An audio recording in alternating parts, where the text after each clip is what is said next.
हर वर्ष कार्तिक माह के शुक्ल पक्ष की षष्ठी तिथि को छठ पूजा मनाई जाती है। इस दिन छठी मैया की पूजा की जाती है। मान्यता है कि इस दिन छठ मां की पूजा करने से सुख, समृद्धि, यश, धन, मान, सम्मान, वैभव आदि की प्राप्ति होती है। कार्तिक मास के शुक्ल पक्ष की षष्ठी तिथि को डूबते सूर्य को अर्घ्य देकर उत्सव मनाया जाता है। हम सभी इसे महापर्व छठ के नाम से जानते हैं।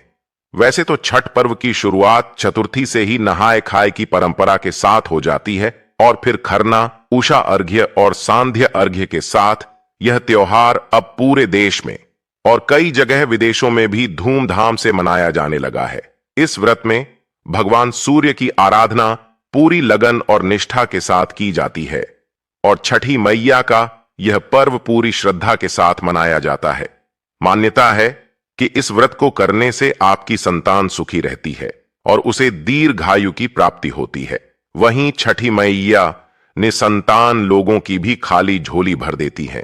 आइए जानते हैं कौन है यह छठी मैया और क्या है इनसे जुड़ी पौराणिक कहानी। पौराणिक मान्यताओं के अनुसार छठी मैया को भगवान सूर्य देव की बहन और ब्रह्मदेव की मानस पुत्री माना जाता है। इनका नाम षष्ठी मैया है, जिन्हें आम बोलचाल की भाषा में छठी मैया कहते हैं। छठ पूजा में सूर्य देव के साथ इसी देवी का पूजन करते हैं। एक प्रकार से सूर्य देव और छठी मैया भाई बहन हुए। पौराणिक कथाओं के अनुसार जब ब्रह्मा जी ने सृष्टि की रचना प्रारंभ की तो उन्होंने अपने शरीर के दो हिस्से किए, दायां भाग पुरुष और बायां भाग प्रकृति। प्रकृति के छठे भाग से षष्ठी देवी की उत्पत्ति हुई है। इनको देवसेना भी कहा जाता है। जो व्यक्ति श्रद्धा भाव से इस षष्ठी देवी की पूजा करता है उसके मन की मुराद अवश्य पूरी होती है। एक समय की बात है, एक राजा प्रियंवद थे जिनकी पत्नी का नाम मालिनी था। विवाह के काफी वर्ष बीतने के बाद भी उनको कोई संतान नहीं हुई। तब उन्होंने कश्यप ऋषि से इसका समाधान पूछा तो उन्होंने पुत्र प्राप्ति के लिए यज्ञ कराने का सुझाव दिया। कश्यप ऋषि ने पुत्र प्राप्ति के लिए यज्ञ किया और राजा की पत्नी मालिनी को प्रसाद स्वरूप खीर खाने को दिया। उसके प्रभाव से रानी गर्भवती हो गईं, जिससे राजा प्रियंवद बड़े खुश हुए। कुछ समय बाद रानी ने एक पुत्र को जन्म दिया, लेकिन वह पुत्र मृत पैदा हुआ। यह खबर सुनकर राजा बहुत दुखी हो गए।